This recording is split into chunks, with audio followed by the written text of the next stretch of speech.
New at 9, the clouds and rain have put a damper on one of the most sought-after crops in the region, pecans. Fox 14's Chelsea Jones spoke with one local pecan cropper as he shares what has the supply and demand going a little nutty. Chelsea?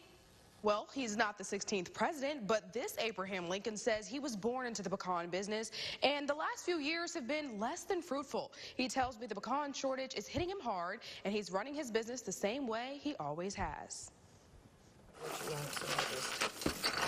I would say we'd be lucky if half of them are any good today. It's a treasure as old as time, the nuts of the South, pecans. Family started the pecan shelling business in 1939. For 80 years, Abraham Lincoln and his family have been growing the southern specialty. But with the nasty weather, the last 5 years have been detrimental to the crop. So it washed the pollen off the trees, so the nuts fell off. We'd made no crop that year. And then we had another year where we had trees were just loaded.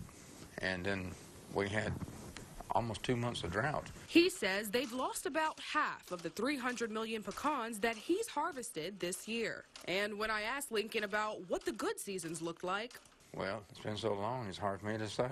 You take that 3 million pounds and throw half of it away, we only have a 1.5 million pounds that are good to sell, you know, which runs your cost up.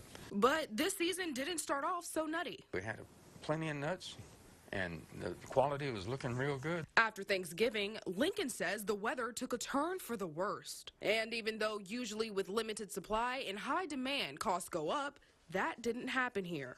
We haven't raised our prices on any of our pecans that we retail. We've kept the price the same.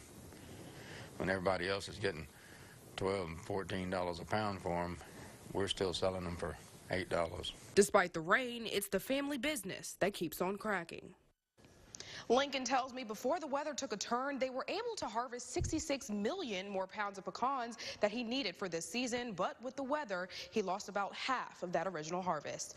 Live in the studio, Chelsea Jones, Fox 14 News.